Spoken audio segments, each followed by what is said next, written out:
Bueno, creo que ahí estamos. ¿Están viendo lo que comparto? Sí, sí. Bien. ¿Se acuerdan que la clase pasada estuvimos hablando, entre varias cuestiones, la determinación de elementos de radioenlace en cuestión de ganancia, pérdida? Hablamos de la PIRE o EIRP, antenas, un montón de cuestiones. La idea de hoy es terminar, ¿sí?, todo este ciclo, unir todo lo que fuimos viendo por separado en lo que sería el cálculo de radioenlaces. Fíjense en este dibujito, tenemos básicamente todo lo que necesitamos al momento de calcularlo. La potencia del transmisor, la pérdida en la línea, ¿sí? Pérdida en la línea es pérdida en el cable, pérdida en los conectores, ¿sí? La ganancia de la antena que utilicemos, toda la pérdida de propagación, difracción, o sea, toda la parte en exceso de difracción, y también la pérdida en el espacio libre. Luego tenemos del otro lado la ganancia de la antena del receptor, pérdida en la línea de nuevo, cable y conector del otro lado, y tenemos que comparar lo que se llama sensibilidad con respecto a la cantidad de energía que recibe el receptor. Si lo que recibe es mayor que ese umbral, entonces habrá link, ¿sí? Caso contrario, no. Esa es básicamente la cuentita que tenemos que hacer. Potencia del transmisor menos pérdida en la línea más ganancia de antena tenía un nombre, ¿sí? Potencia del transmisor menos pérdida en la línea más ganancia de antena se llamaba EIRP. Era la potencia que irradiaba la antena al espacio del lado del transmisor. Entonces, si la suma de todas las ganancias menos todas las pérdidas nos da mayor a la sensibilidad del equipo, diríamos que el enlace es factible. Caso contrario, no. Tenemos para desarrollar dos tipos de vínculos, o un vínculo punto a punto, o bien multipunto, ¿sí? Punto multipunto. De más está decir que un vínculo multipunto se analiza como muchos vínculos punto a punto. Cuando hay más de una estación para el punto de acceso, fíjense que ya empiezo a hablar de terminología de capa 2, que es la idea de la clase que viene, empezar a hablar de capa 2. Tenemos un punto de acceso, varias estaciones. Lo ideal es que la estación más lejana, la que tenga menor altura, como se observa en los dibujitos acá abajo, estén dentro de un margen de señal aceptable. Depende la marca, depende el protocolo, depende el equipo. Hay diferentes formas de transmitir información entre el AP y las estaciones. Una, por ejemplo, la que usa Airmax, asignar una cuota de tráfico para cada una de las estaciones. Y hasta que esa estación no complete, ¿sí?, la cuota, se queda esperando. Cuando el equipo termina de transmitir, la cuota pasa al siguiente. No importa si le lleva un segundo o si le lleva 10 segundos o un nanosegundo. Se rige por cuota. Entonces, ¿por qué es importante en Airmax tener que todas las estaciones estén bien enlazadas? Porque justamente no demora lo mismo en transmitir una cantidad de información una estación que está bien enlazada que una estación que está mal enlazada.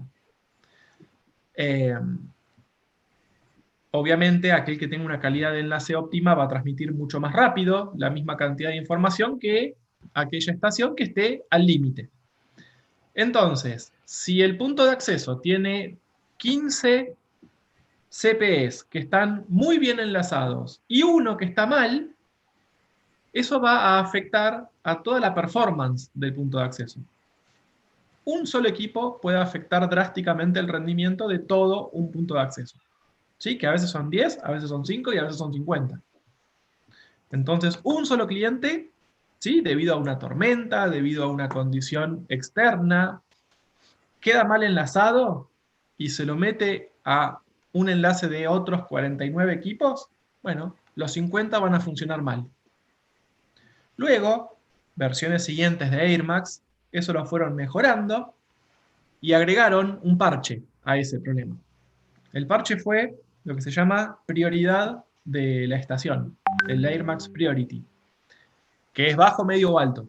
Entonces, bueno, si tenemos estaciones críticas o estaciones que queremos priorizar, o bien estaciones que están mal enlazadas, en ese caso asignaríamos prioridad baja y en el otro prioridad alta. Es un parche, ¿sí? No es una solución. Otros protocolos de capa 2, por ejemplo el EPMP, que es el de Cambium, o de Motorola, de Canopy, ¿sí? De toda esa gama, trabaja distinto y no lo hace por cuota de tráfico, lo hace por TDMA en capa 2.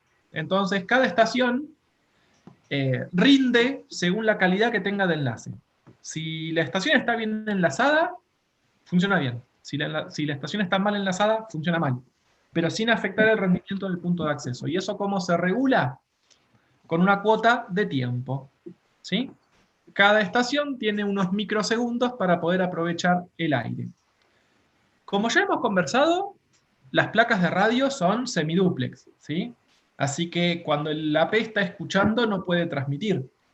Y cuando está transmitiendo está sordo.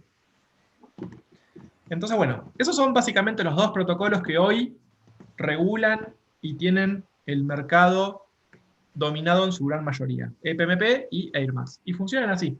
Les dan una cuota de tiempo o una cuota de tráfico a cada una de las estaciones del multipunto.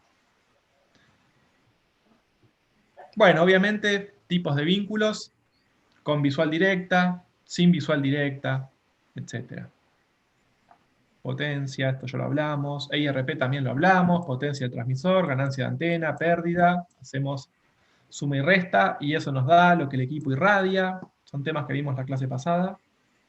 Toda la parte del conectorizado. ¿Sí? Esto es lo que se llama pérdida en la línea. El cable, el pigtail y los dos conectores entre el transmisor y la antena. También hablamos de que la antena, según el tamaño, incrementa su ganancia, ¿sí? Y el alcance, y también achica el ángulo de apertura. Bueno, tema de alineación, lógicamente el dipolo tiene que estar en línea con el otro dipolo.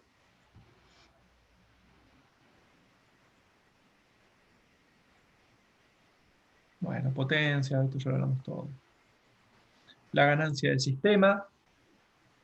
Bueno, en fin, esto ya medianamente está conversado, si no lo pueden repasar acá en el documento. Lo que quiero charlar con ustedes, no sé si la llegaron a leer, es la práctica. A ver si lo tengo abierta. Tapando. Estoy con el video. A ver, acá. ¿Ahí ven la práctica? Sí. Bueno, en la práctica básicamente les ponché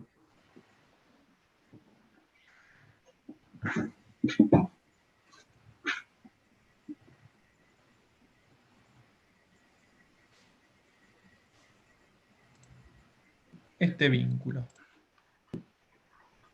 Acá tomé como ejemplo la calculadora de Ubiquiti porque la verdad es la más sencillita y tiene todas las variables que necesitamos. La de Cambium ya requiere un aplicativo, que también lo tengo, y después por ahí les muestro algún enlace que tenga productivo, pero es un poco más compleja de utilizar, requiere declarar las radiobases. Es más compleja porque es más seria, ¿sí? También permite cargarles el perfil topográfico de la zona donde nos interese, del país o de la provincia, con lo cual los cálculos son más exactos y según la experiencia para mí personalmente es más exacta la calculadora de Cambium que la de Ubiquiti, ¿sí? La de Cambium, ya les digo, desarrollé por lo menos 7 radiobases completas simulando vínculo por vínculo de cada uno de los 30 clientes por cada punto de acceso y hubo un error de más o menos 5 dBm, con lo cual es cuasi exacto el cálculo.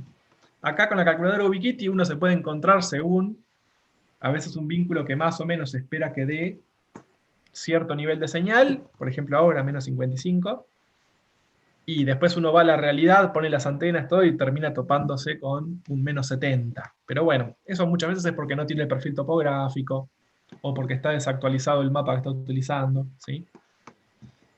En fin, bueno, ¿qué hay en la calculadora? En la calculadora hay variables que afectan al radioenlace. ¿La altura por qué creen que afecta?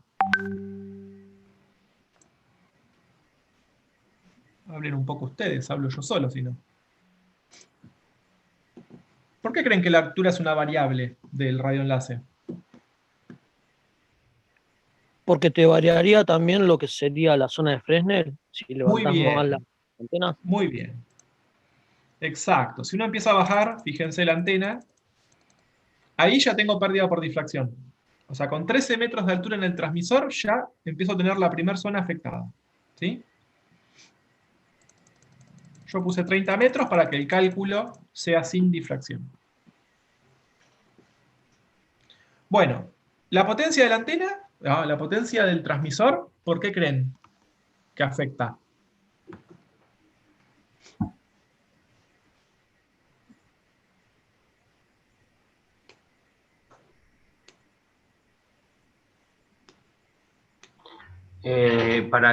Porque si no emite potencia suficiente, quizás el receptor no podría escucharlo.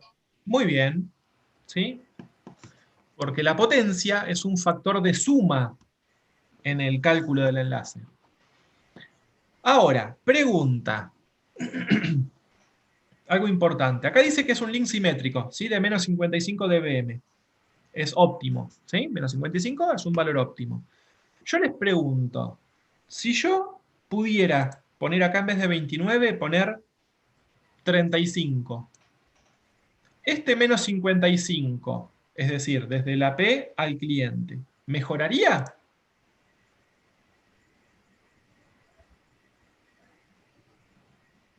O reformulo la pregunta. ¿La potencia del receptor afecta en algo a la transmisión que va de los frames desde la P a la estación? No. No, no afecta. Lo que sí afecta es la ganancia de la antena, porque cuanto mejor sea la antena que yo ponga en el receptor, mayor energía le va a llegar a la placa de radio. Entonces, a este menos 55 no le va a dar lo mismo que yo ponga una antena de 23 o una de 30. ¿Sí? ¿Ven cómo mejora?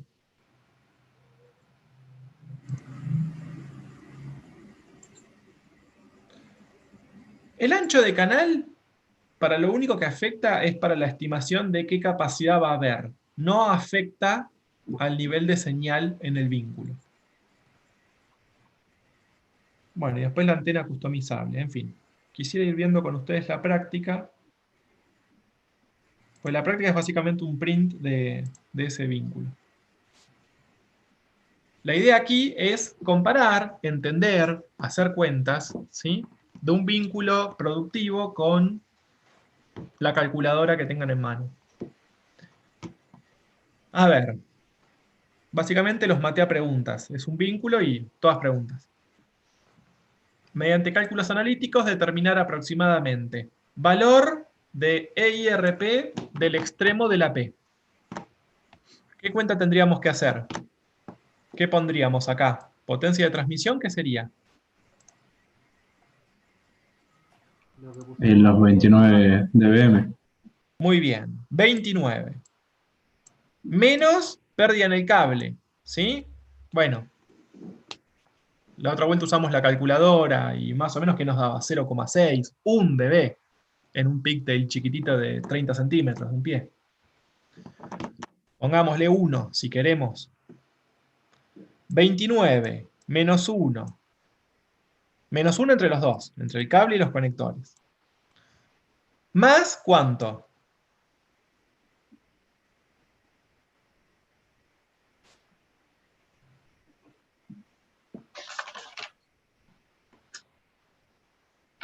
Más 23. Perfecto, más 23. Eso en el software creo que lo indica, creo. Pasa que acá el software no considera casi nada, solamente potencia y antena. A ver, acá te dice, sí, acá está. ¿Ven? IRP 52. que son los 29 de la potencia más los 23 de la antena. Si uno lo va cambiando, eso debería ir actualizándose. Acá está el modelo de antena que usaría. ¿Ven? Acá tiraría 59. Obviamente sin conector y sin cable. Pero bueno, es un dB que hay que restar ahí. Volvemos a la práctica. Consulta, si Sí, modificaras el DBI pero del lado de la estación, sí, ¿afectaría en algo el IRP del lado de la P? sí. Sí, sí, es lo que les decía hoy. ¿Ves? Si yo cambio la antena acá, mejoro.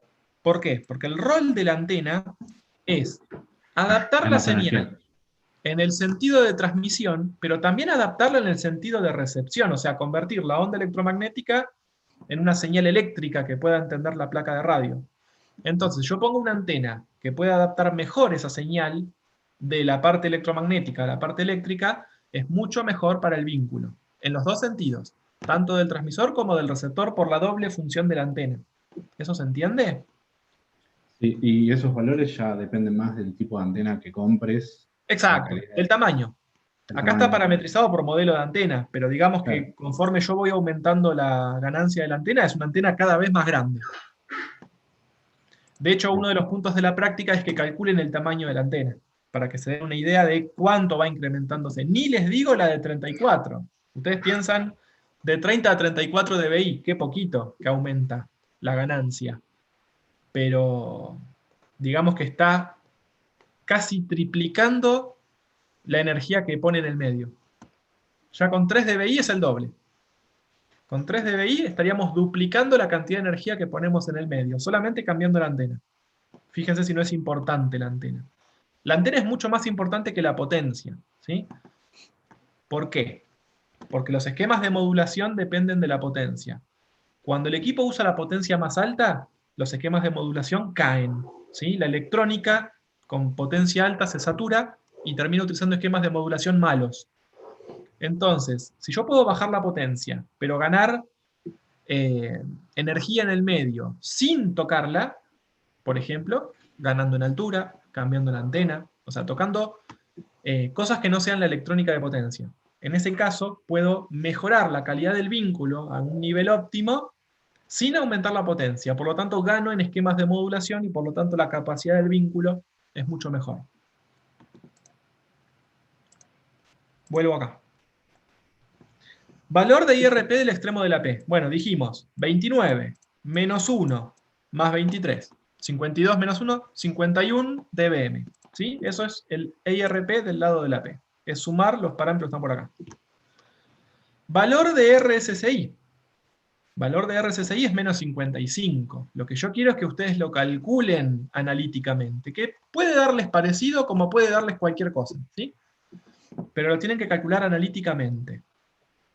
También es por qué se trata de un enlace simétrico. Bueno, un enlace simétrico porque tenemos la misma cantidad de energía en los dos sentidos. Si uno empieza a cambiar la antena, no, la antena no, si uno empieza a tocar la potencia, ahí se empieza a hacer asimétrico. Si tengo un equipo de mayor potencia de un lado que del otro, es un vínculo asimétrico. Si tengo más altura de un lado que del otro, es asimétrico.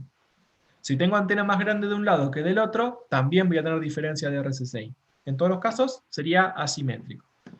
Acá pusimos equipos exactamente iguales a la misma altura, ¿sí? Con la distancia fija, bueno, es un link simétrico. ¿Cómo calculamos RSSI? Para entender cómo se calcula, tendríamos que mirar... Ah, estamos acá. Acá.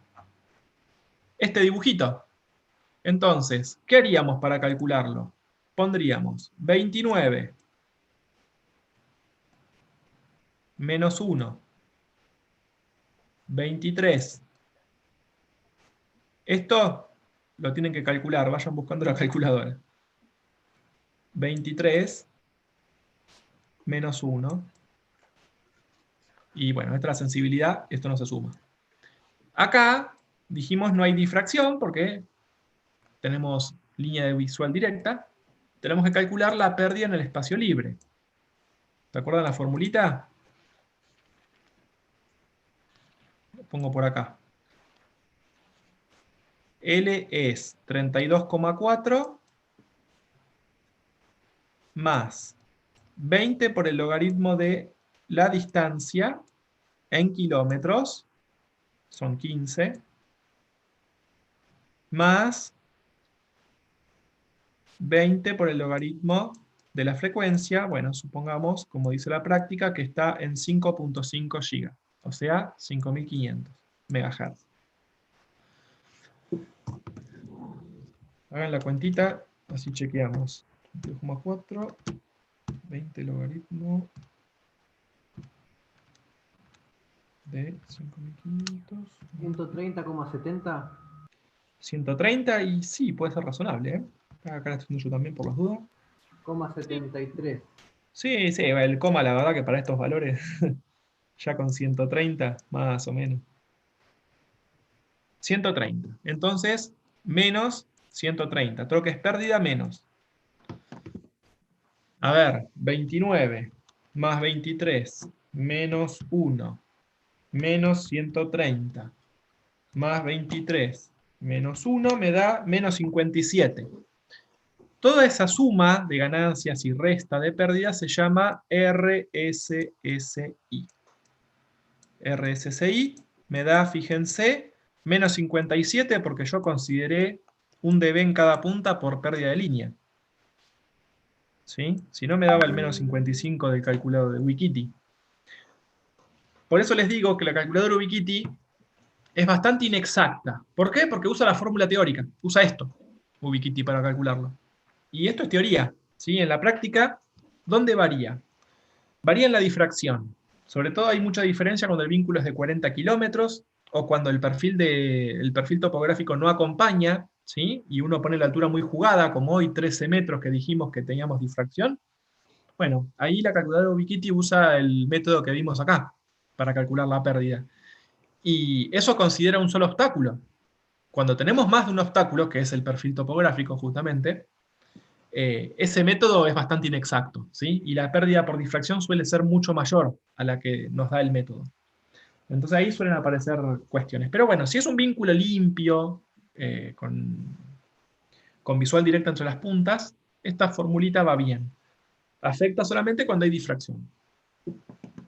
Bueno, ¿se entendió cómo se calcula la RSSI? Sí. Sí. Bueno, vamos a tratar de seguir el guión de la práctica, pero después no me quiero olvidar de dos conceptos. Uno es el margen de confiabilidad y el otro es la sensibilidad, que es el radio RX. A ver, valor de RSSI menos 57. Listo.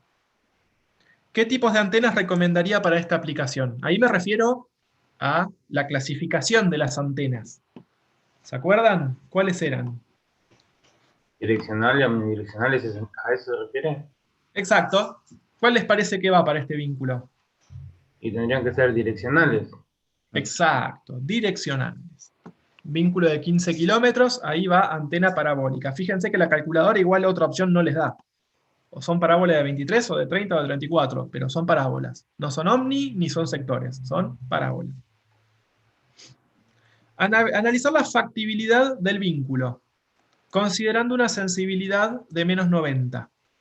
Bueno, ¿cómo analizo la factibilidad? Vuelvo acá.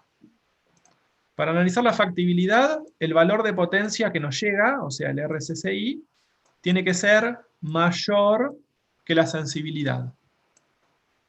Si la sensibilidad es menos 90 y el RSSI es menos 57, bueno, menos 57 es mayor que menos 90 dBm. ¿Se ve esto? Sí. Sí. Entonces, si nos llega a menos 57 y el equipo es capaz de reconstruir la señal con una baja tasa de errores hasta menos 90, bueno, hay link, ¿sí? Se van a enlazar. Si están bien configurados, o sea, si de capa 8 estamos bien, habrá link. Capa 8 no, es una burla, ¿no? A nosotros. Con un margen de confiabilidad de 15 dBm, ¿qué conclusiones podemos obtener? Bueno, ¿qué es un margen de confiabilidad? Un margen de confiabilidad es la diferencia que nosotros nos guardamos entre la potencia real de recepción y la que podemos llegar a obtener cuando las condiciones de clima nos son desfavorables. Cuando a la noche o a la madrugada hay flooding, ¿sí? Cuando llueve y estamos cerca de un bosque y empieza la absorción atmosférica, hay un montón de factores físicos que nos afectan. Nos guardamos, por ejemplo, 15 dBm. Entonces, ¿cómo analizamos ahí la factibilidad? Bueno, lo que tendríamos que hacer, ponemos acá que tengo para escribir, es que ahora el valor de RSSI que nos llega tiene que ser mayor no solo a la sensibilidad, sino a la sensibilidad más ese margen de confianza, ese desvío de 15 dBm. Perdí el mouse. Así que el RSSI que calculamos tiene que ser mayor a menos 90 más 15.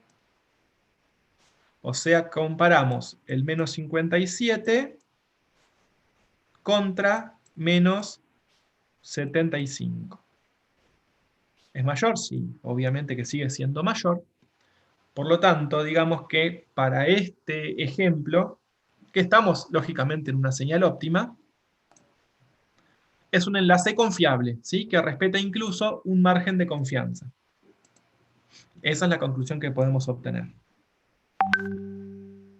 Si la potencia de transmisión de la P se reduce a 25 dBm, lo que les decía hoy, si bajo la potencia de la P, ¿qué pasa?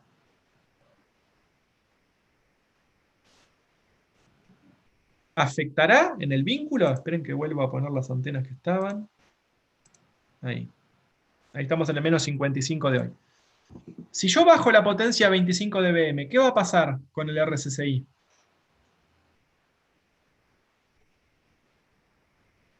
Uy, va a bajar. Estás hablando del emisor, ¿no? Exacto, estamos hablando de la P. Si bajamos a 25, bueno, pasamos de menos 55 a menos 59. ¿Y por qué ahora me quedó así? ¿Por qué ya no es simétrico? ¿Por qué acá me queda menos 55 todavía?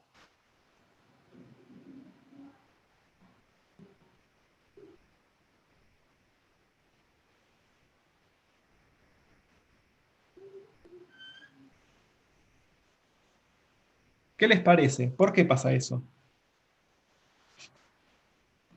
¿Está relacionado con la potencia o sea, del receptor? Exacto. Porque acá tenemos dos vínculos. Uno que va desde la P a la estación y otro que va de la estación a la P. Entonces, en el vínculo que va de la P a la estación va a escuchar al punto de acceso con menos 59. Pero el AP va a escuchar a la estación con menos 55, porque acá la potencia sigue siendo 29. Si la bajamos, bueno, ahí tengo el simétrico en menos 59. ¿Se entiende eso?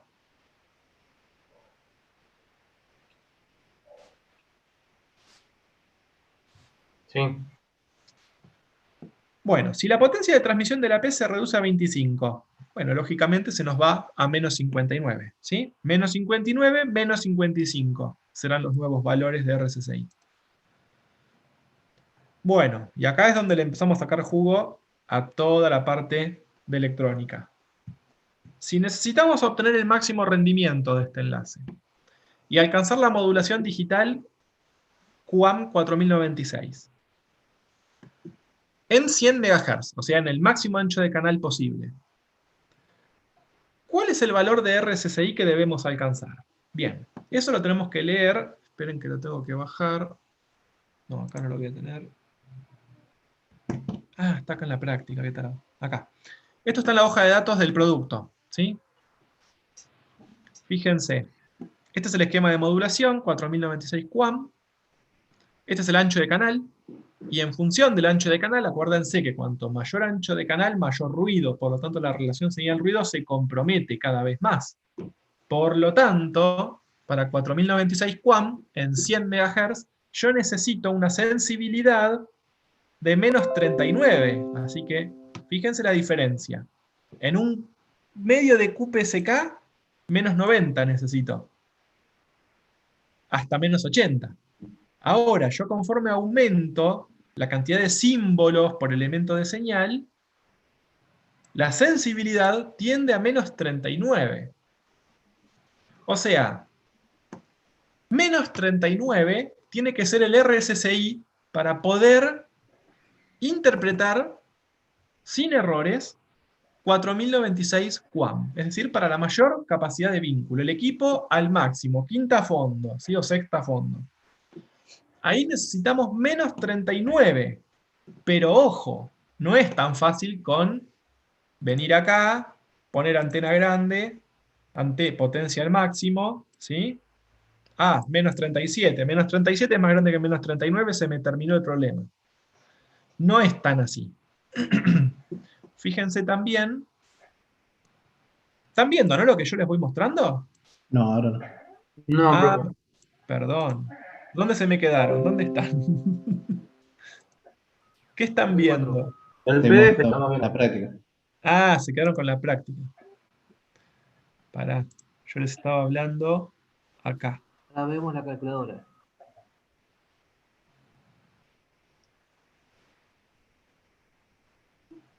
¿Ahí ven la calculadora?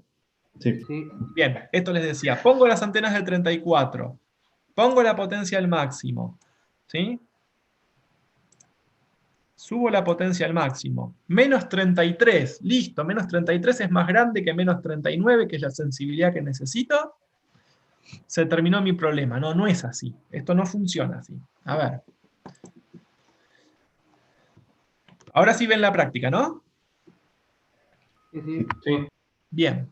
La práctica nos decía, ¿cuál es el valor de RSSI que debemos alcanzar? Bueno, si yo quiero un ancho de canal de 100 MHz, o sea, usar prácticamente todo el espectro, y quiero usar la modulación más alta para que el equipo lo haga, tiene que llegarle de RSSI al receptor menos 39. ¿Sí? Acá la respuesta es menos 39.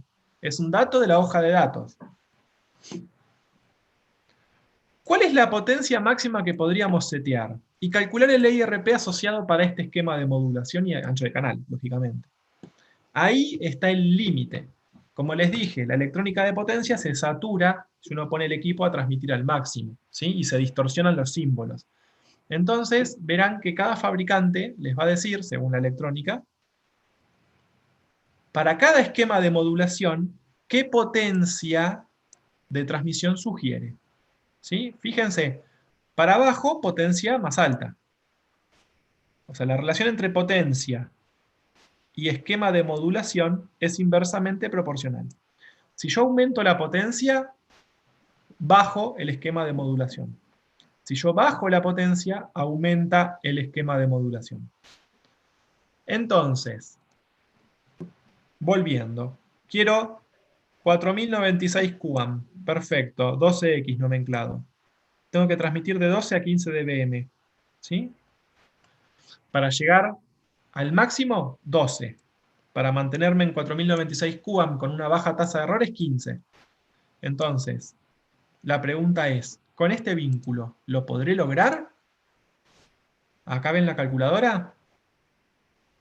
Sí.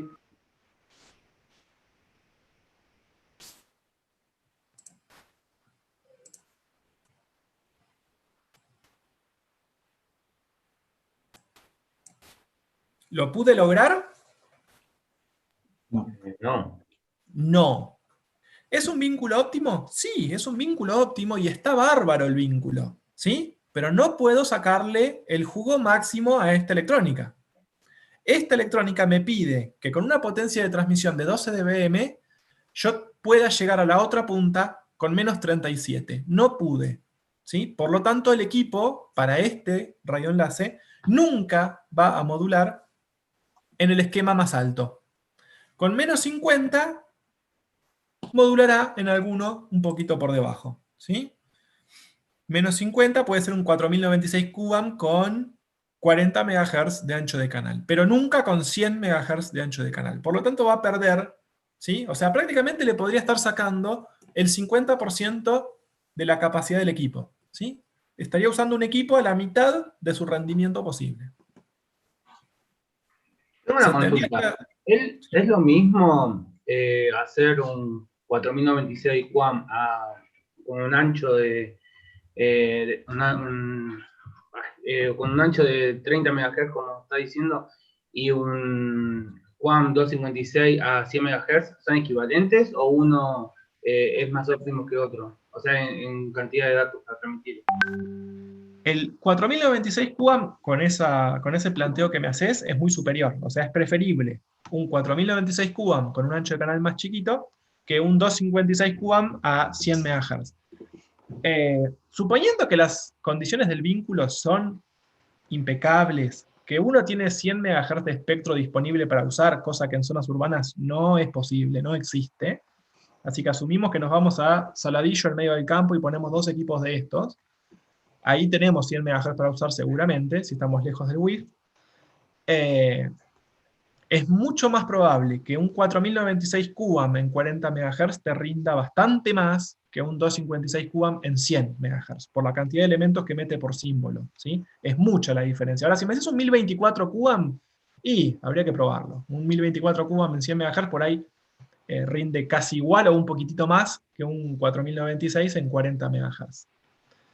Acá hay algo importante, pero se los digo después, pues se corta.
¿Estamos de vuelta?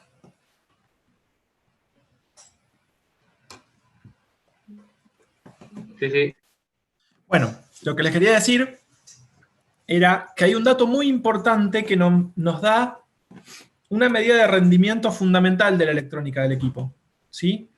No es lo mismo un equipo que me modula en 256 QAM y me transmite 100 megabits en 100 MHz que un equipo que me modula en 4096 QAM y me transmite 100 megabits en 10 MHz. Esa relación de capacidad de transferencia, velocidad de transmisión en bit por segundo respecto del uso del espectro se llama eficiencia espectral, ¿sí? Y eso, bueno, según la eficiencia espectral, básicamente los equipos tienen diferente costo, ¿no? O sea, eso lleva más trabajo en la electrónica. Y es una medida, o sea, ¿cuántos litros de nafta gasta por kilómetro un auto? Bueno, ¿cuántos megabits me mete este equipo por megahertz? ¿Sí? ¿Cuántos bits por segundo por hertz me mete el equipo? Es una medida de rendimiento fundamental de los equipos de radio. Y se llama eficiencia espectral, ¿sí? A eso me refería hoy.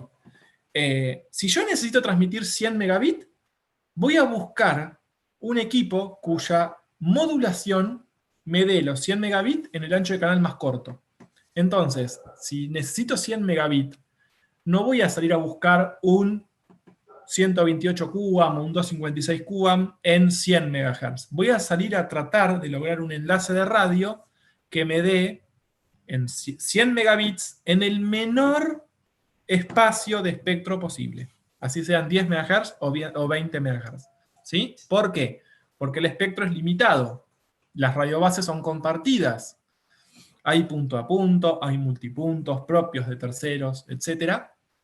En donde cada uno consume espectro, genera ruido, y la señal ruido se nos va al tacho, si no. Si cada uno pone un equipo en 100 MHz, se nos agota la banda en 5 o 6 equipos. ¿Sí? ¿Se entiende por qué es importante?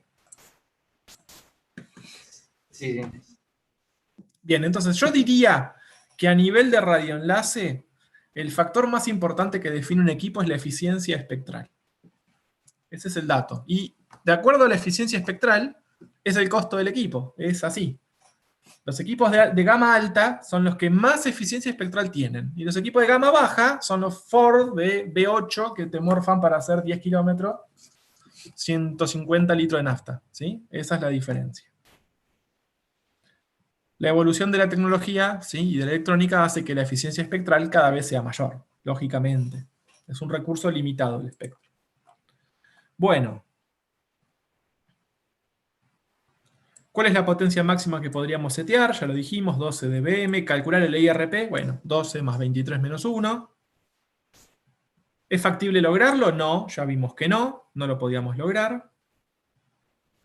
Para nuestro enlace, calcular el valor de RSSI acotando la potencia a la máxima sugerida. O sea que en la cuentita que habíamos hecho al principio, en vez de 29 ponemos 12. ¿Sí? Eso es lo que nos pide eso. Asumiendo un valor de sensibilidad de menos 65, indicar el rango de este enlace. El rango es la distancia máxima a la que podemos separar ambos extremos. ¿Cómo se calcula el rango? Ahí me quedó un espacio, podemos llegar a anotar. El rango lo vamos a calcular planteando RSSI igual a la sensibilidad. En este caso nos dicen menos 65. Entonces esto nos va a permitir calcular la distancia máxima que los puedo separar siempre que el RSSI sea de menos 65. ¿Sí? Entonces, ¿se acuerdan que la cuentita que habíamos hecho era 29 por la potencia más 23 por la antena menos 1 menos la pérdida en el espacio libre, que la dejo como variable, porque adentro está la distancia, más 23 de la ganancia del receptor, menos 1 por la línea, igual menos 65. Entonces, ¿cuánto nos tiene que dar la pérdida en el espacio libre para que eso sea posible? Despejémosla.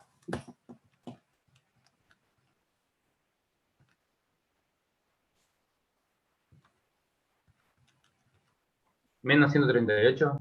Muy bien. Menos 138.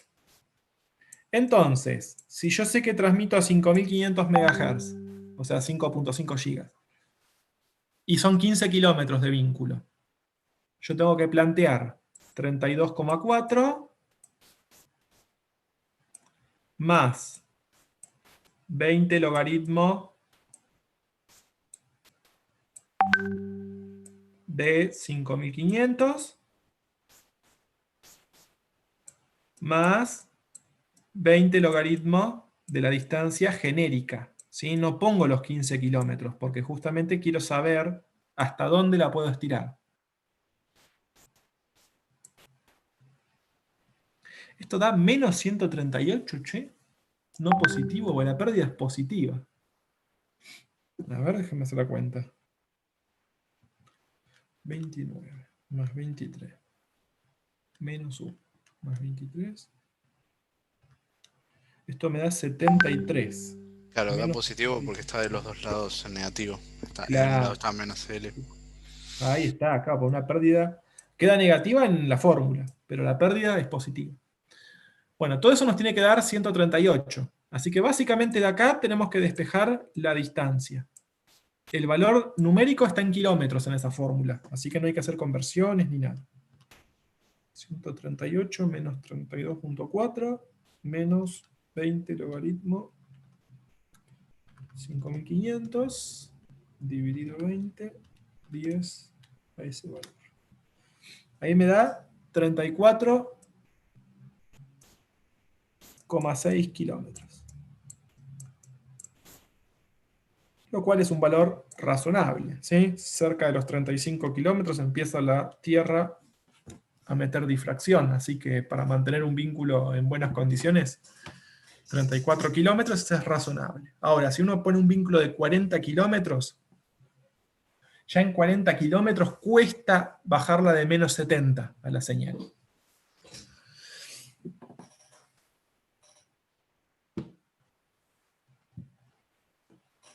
¿Se entendió cómo se calcula?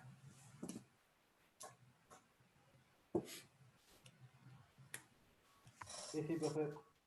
¿Sí?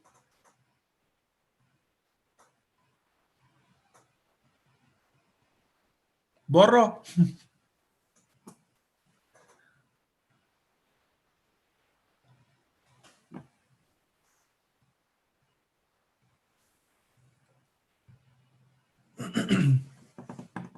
¿Se entendió o no? Sí, sí, sí. Estaba llevando las cuentas y ahí sí me dio lo mismo. Ah, perfecto, perfecto. Bueno, estos eran los cuadritos que les quería mostrar que eran súper importantes. Bueno, y ahora un par de datos anecdóticos. Suponga que en el enlace anterior se reemplaza la antena del access point por una parabólica de 30, ¿sí? La que estaba ahí en la calculadora. EIRP del access point. Bueno, ¿qué pondríamos? 29 más 30 menos 1. ¿Cuánto nos da? 58 dBm. RSSI de ambos extremos. Bueno, acá tienen que volver a calcular el path loss. Todas las cuentitas, ¿sí? Pérdida en espacio libre, ya la tenemos, era 130 más o menos. Así que serán estos 58 menos 130 más 23, porque la antena del receptor no la cambiamos, ¿sí? Entonces sería 58, que es lo que sale, menos 130, que era la pérdida en espacio libre, más 23 de la antena del receptor, menos 1. Nos daría menos 50.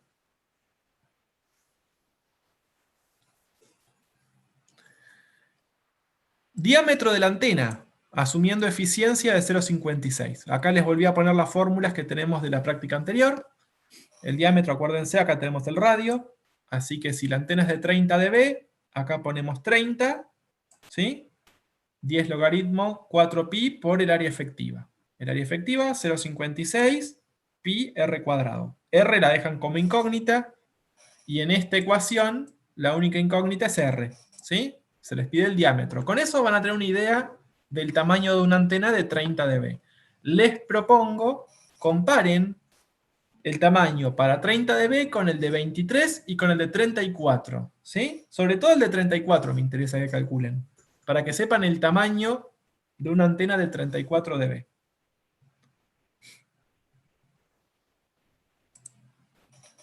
Tres.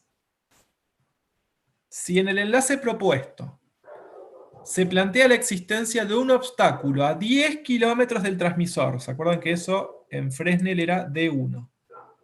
D2 sería ¿cuánto?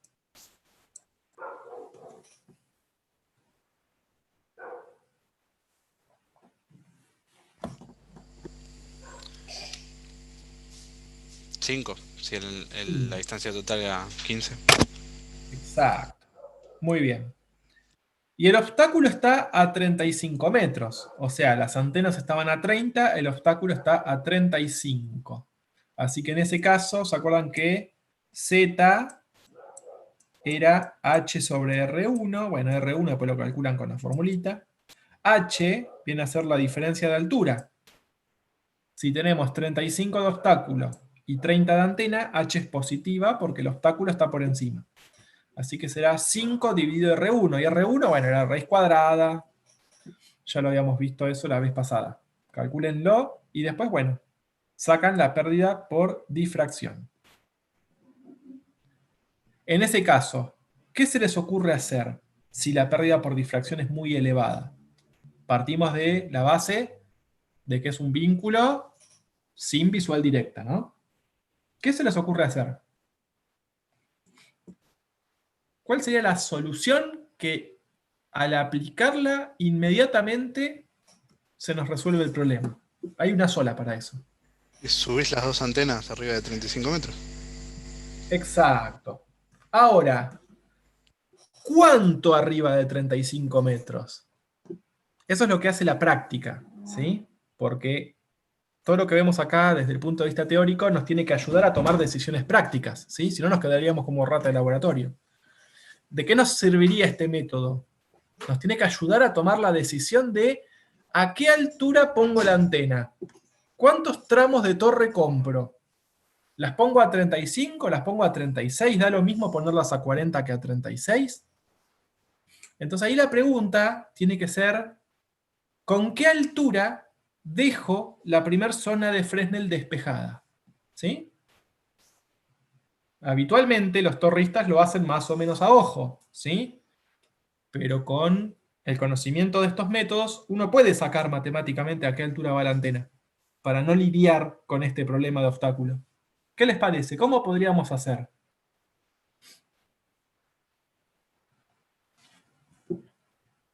A ver si tengo por ahí lo que habíamos visto. ¿Tiene que ver con el área de exceso, puede ser? Sí, sí, viene por ahí. ¿Acá están viendo la práctica? No, no la están viendo, ¿no? No. No. Para ver si la puedo abrir con el otro. Bueno, comparto esto. Acá. ¿Se acuerdan de esto?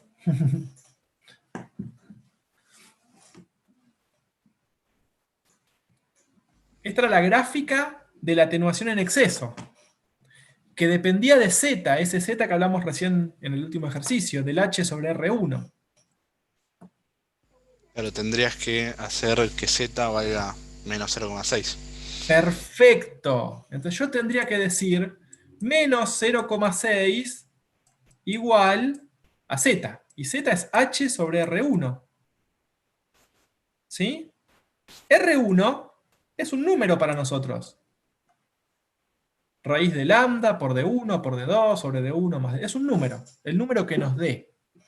Fíjense que R1 es positivo. Y por este valor me va a dar un número negativo. O sea, yo necesito que H sea menor que 0. Que H sea menor que 0, no sé si se los había puesto acá. No, se los mostré directamente de la norma. Bueno, que H sea negativo significa que el obstáculo esté por debajo de la línea de visual. ¿Cuánto por debajo? Esta diferencia. Que esta diferencia la da H. Entonces, volviendo a lo que estábamos. Menos 0,6 por R1 tiene que ser H. Entonces, con el valor de R1 calculado, ustedes les va a decir que H va a ser menos tanto. Desglosan H en lo que realmente es altura de la visual directa menos altura del obstáculo, porque es negativo. ¿Cuánto es la altura de la visual directa para nuestro vínculo práctico? 30. ¿Sí? Ahora, si yo la quiero determinar y sé que tengo el obstáculo a 35, esta la dejo como variable. Yo sé que esto es 35, así que menos 0,6 por R1 igual a altura de la visual menos 35.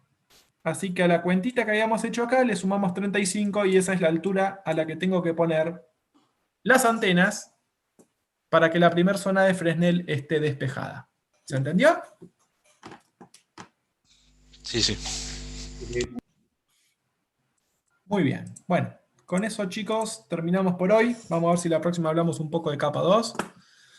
Cualquier duda que vayan teniendo me la van preguntando. Traten de ir mirando las prácticas, ¿sí? Así que nada, si no hay más preguntitas, que tengan una linda semana. Igualmente. hasta luego. Igualmente, nos vemos.